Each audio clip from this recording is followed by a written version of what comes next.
সকলকে স্বাগত জানাই আমাদের রুল অ্যান্ড স্টোরি পরিবারে। রুল অ্যান্ড স্টোরি পরিবার হলো ইংরাজি প্রেমিক মানুষদের জন্য। যারা ইংলিশ অনার্স নিচ্ছ ক্যালকাটা ইউনিভার্সিটি থেকে, তাদের জন্য মূলত এই ভিডিওটি বানাচ্ছি।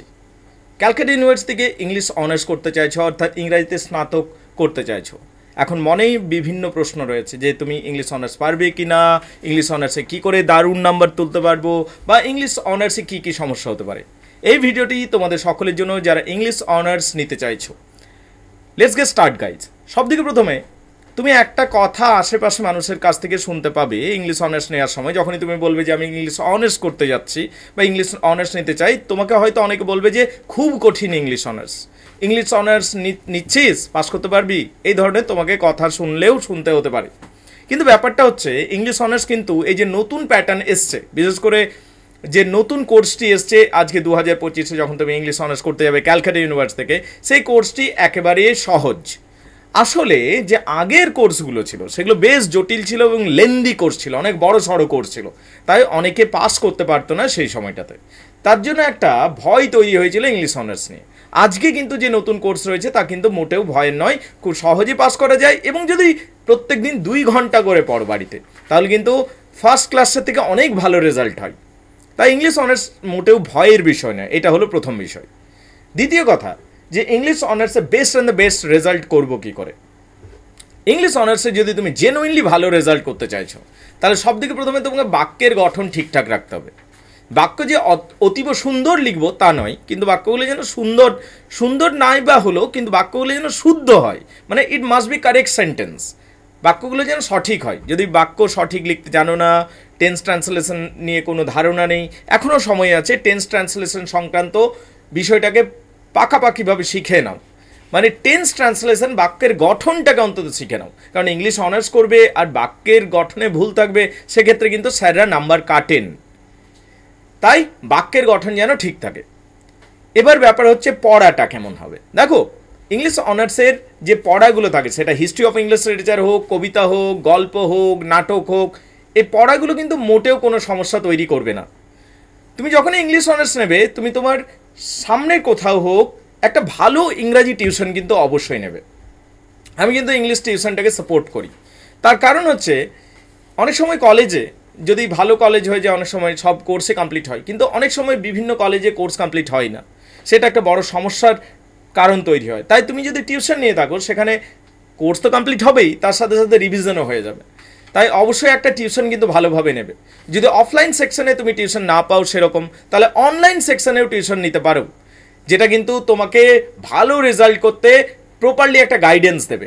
তোমরা যদি চাও আমাদের সাথে অনলাইন মারফত আমাদের বিশ্বস্ত এই যে চ্যানেলের মাধ্যমে তোমরা পড়াশোনা করবে, যেরকমভাবে হোয়াটসঅ্যাপে ভিডিও কলিং হয় সেইভাবে টিউশন পড়তে চাও অনলাইন মারফত, তাহলে আমাদের নিচের যে নাম্বারটা দিয়ে দিলাম সেখানে তোমরা কল করে আমাদের কাছ থেকেও পড়তে পারো, ক্যালকাটা ইউনিভার্সিটির জন্যই শুধুমাত্র। বাই দ্য ওয়ে, এই ভিডিওটা হয়তো অন্যান্য ইউনিভার্সিটির ছেলেমেয়েরাও দেখছো, কিন্তু আমাদের এই যে অনলাইন টিউশনের ফরম্যাট, এটা শুধুমাত্র ক্যালকাটা ইউনিভার্সিটির জন্য। So if you want to join our online tuition, you can join us. পরের প্রশ্নে আসা যাক, যে ইংলিশ অনার্স না হয় করলাম, ইংলিশ অনার্স করে কি হবে। দেখো, ভারতবর্ষে এরকম কোনো কোর্সই নেই যে কোর্স কমপ্লিট করলাম আর সঙ্গে সঙ্গে আমার জন্য চাকরি রাখা আছে, এমনি কোনো কোর্স নেই। তাই ইংলিশ অনার্স যদি তুমি করো, তোমার চাকরি পাওয়ার রাস্তাগুলো খোলা থাকবে। তুমি এরপর MBA করবে, ফ্যাশন ডিজাইনিং করবে, ল পড়বে, তুমি যাই করবে না কেন, MA পড়বে, তোর বিভিন্ন রাস্তাগুলো খোলা থাকবে সরকারি চাকরিতে যাওয়ার জন্য বা বেসরকারি চাকরিতে যাওয়ার জন্য। একটা তোমার সুবিধা হবে। এবং সর্বোপরি মনে রাখবে, কিন্তু there is a one more point, সর্বোপরি কিন্তু খেয়াল রাখবে, ইংলিশ অনার্স নিয়ে যখন তুমি পড়ছো, 3 বছর ইংরাজি নিয়ে তুমি পড়াশোনা করছো বা 4 বছর ইংরাজি নিয়ে পড়াশোনা করছো, সেক্ষেত্রে ইংরাজি ভাষার প্রতি তোমার একটা দক্ষতা সৃষ্টি হয়ে যাবে। ইংরাজি কথা বুঝতে পারবে, বলতে পারেটা যদিও নিজের উপর নির্ভর করবে, কারণ ইংলিশ অনার্স করলেই যে ইংরাজিতে কথা বলতে পারবে এমন কোনো মানে নেই। ইংরাজিতে কথা বলার ব্যাপারটা তোমাকে নিজেকে চেষ্টা করে শিখতে হবে। এর পরের অংশে আসি, যে ইংলিশ অনার্স যে আমি করব, ইংলিশ অনার্স করতে গিয়ে কি প্রচুর মুখস্থ করতে হবে। দেখো, ব্যাপারটা মুখস্থ নয়, ব্যাপারটা হচ্ছে পড়াটা বোঝার। তাই বলবো পড়াটা তোমাকে বুঝতে হবে। প্রয়োজনে ইউটিউবের সাহায্য নাও। ইনফ্যাক্ট আমি বলবো আজকের দিনে ইউটিউব একটা এডুকেশনাল প্ল্যাটফর্ম হয়ে গেছে। ইউটিউবে এত ভালো ভালো শিক্ষক মহাশয়রা পড়াগুলোকে সহজভাবে বোঝাচ্ছেন যে ইউটিউবের মাধ্যমেও তুমি কিন্তু নিজের পড়াটা করে নিতে পারবে। So always take YouTube as an educational platform in case of English honours. English honours করছো, ইউটিউবকে কাজে লাগাও। তুমি কোর্স তো ইতিমধ্যে জেনেই গেছো, সেই কোর্স থেকে তুমি খুঁজে খুঁজে পড়াগুলো পড়তে শুরু করো। এই রুল অ্যান্ড স্টোরি চ্যানেলটা মূলত ইংলিশ অনার্সের ছেলে মেয়েদের জন্য এবং ইংলিশ লিটারেচারের ছেলে মেয়েদের জন্য বানানো হয়েছে। তোমার যদি মনে হয় যে আমি ইংলিশ অনার্স করব, তো সেক্ষেত্রে এই রুল অ্যান্ড স্টোরি চ্যানেল তোমাকে বারবার সাহায্য করবে। এরপরেও যদি কোনো প্রশ্ন থাকে, ফোন নাম্বার শেয়ার করে দিলাম, হোয়াটসঅ্যাপ নাম্বার শেয়ার করে দিলাম। আমাদের একটা নতুন গ্রুপ তৈরি হয়েছে যেখানে ইংলিশ অনার্সের যারা সেমিস্টার 1-এ পড়েছো, ক্যালকাটা ইউনিভার্সিটিতে ভর্তি হচ্ছে 2025-এ, তাদের জন্য এই গ্রুপটা করা হয়েছে। সমস্ত নোটসগুলো পাওয়া যাবে এবং যারা অনলাইন ক্লাসেও জুড়তে চাইছো, you can join us. So thank you very much indeed.